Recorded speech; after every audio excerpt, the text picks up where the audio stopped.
साथियों नमस्कार। मेरा नाम है मनोज भवन और मैं दिल्ली कैंट में रहता हूँ। आजकल साथियों एक मुद्दा बहुत गरमाया हुआ है जिसका नाम है कॉकरोच। वैसे हमारे लोग इसका नाम भी नहीं लेते, भारतीय लोग, लेकिन अभी सबसे ज़्यादा नाम कॉकरोच का लिया जा रहा है। अब कॉकरोच होता क्या है? ये एक बहुत ही गंदा कीड़ा होता है, बीमारी फैलाता है। रात में ये सबसे ज़्यादा सक्रिय होता है, गंदगी की तरफ आकर्षित होता है और तेज़ी से भागता है।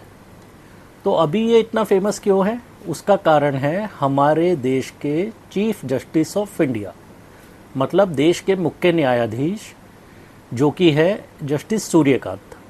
उन्होंने अभी अपने बातों में 15 मई को कोर्ट में एक बात रखी थी। उन्होंने बोला था कि देश के जो बेरोजगार युवा है वो कॉकरोच के समान है।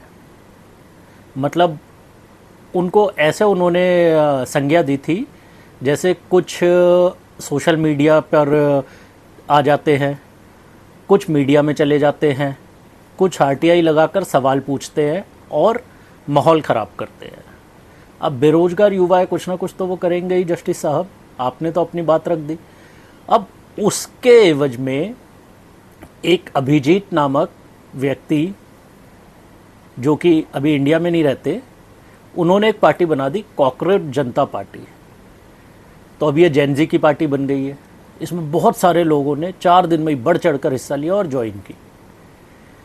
अब जो कॉकरोच जनता पार्टी है उसके अभी सोशल मीडिया पर फॉलोअर्स, मतलब इंस्टाग्राम पर फॉलोअर्स तकरीबन मैं कहूँगा 13 करोड़ हो गए, 1 करोड़ 30 लाख हो गए हैं, मतलब 13 मिलियन।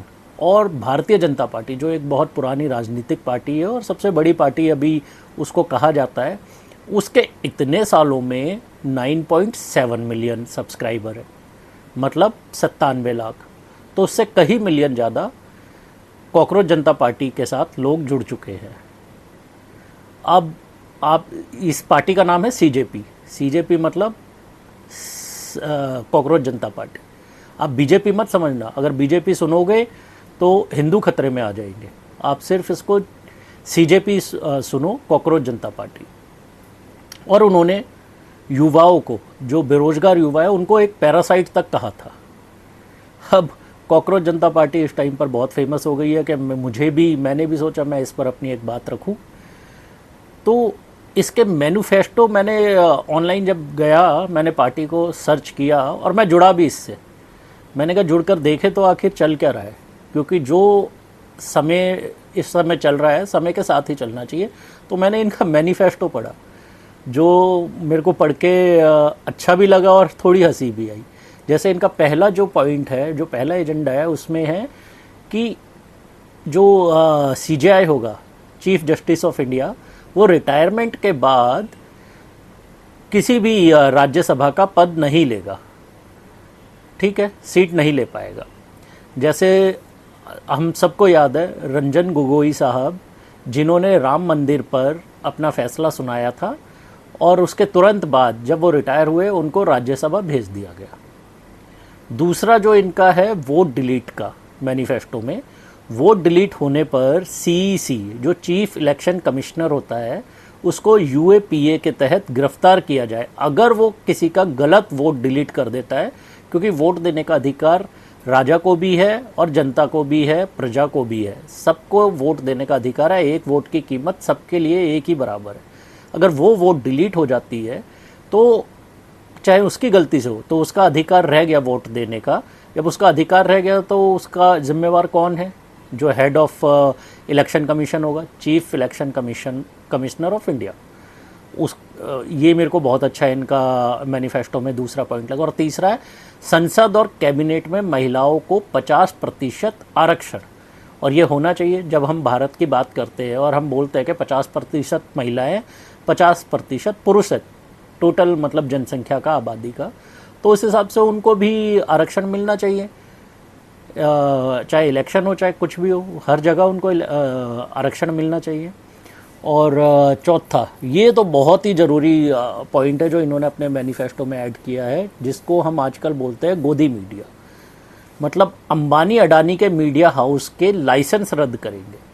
आज तक ये किसी ने नहीं बोला। अब अगर हम देखें तो कोई चैनल अडानी का है, जैसे अडानी का चैनल हो गया एनडीटीवी इंडिया, अंबानी का चैनल हो गया न्यूज़ 18, तो मतलब सभी चैनल इन्हीं के ही बटे हुए हैं जितने भी ये बिजनेसमैन हैं। तो अब जब ये बिजनेसमैनों के चैनल बटे हुए हैं और वो बिजनेसमैन पार्टियों को सपोर्ट करते हैं, तो वो तो अपनी बात जो भी मीडिया में दिखाएंगे उन्हीं के हिसाब से ही दिखाएंगे। तो जो सच्ची खबर होती है, जो सच्ची न्यूज़ होती है, वो जनता तक पहुंच ही नहीं पाती। और पांचवा और आखिरी सबसे महत्वपूर्ण मुद्दा है ये, जो आजकल हम देख रहे हैं, पश्चिम बंगाल में देखें या महाराष्ट्र में देखें या फिर बिहार में देखें या फिर मध्य प्रदेश में देखें, पार्टी बदलने वाले जो एमएलए एमपी हैं उनको 20 साल चुनाव लड़ने और किसी भी पद संभालने से बैन किया जाए। ये बहुत ज़रूरी है, नहीं तो ये ऐसे ही ये खरीद फरोख्त चलती रहेगी। ये 50 करोड़ 100 करोड़ में बिक जाते हैं, इन पे ईडी की रेड होती है, इन पर सीबीआई की रेड होती है, इन पर इनकम टैक्स की रेड होती है। तो जब ये रेड होती है तो ये फिर जो पार्टी सत्ता में होती है उसकी तरफ ये चले जाते हैं और बच जाते हैं। ऐसे ही करते ये अपनी उम्र काट लेते हैं। 70-80 साल उम्र कटने के बाद फिर ये ऊपर वाले को प्यारे हो जाते हैं, फिर इनके बच्चे शुरू हो जाते हैं, इनके बच्चे चलते रहते हैं, फिर उनका भी ऐसे ही चलता रहता है। जो पार्टी आती है सत्ता में उसी की तरफ आकर्षित हो जाते हैं। तो साथियों, ये एक बहुत ज्वलंत मुद्दा है और कॉकरोच जनता पार्टी से एक बार आप लोग भी जुड़िए और समझिए इसको क्या है। मैं नहीं कहता चुनाव लड़ना है या कुछ करना है, लेकिन एक बार जुड़ के देखिए, इस मुहिम में शामिल होइए। इसी के साथ आप सबको मेरा नमस्कार, धन्यवाद। मनोज भवन, दिल्ली कैंट से।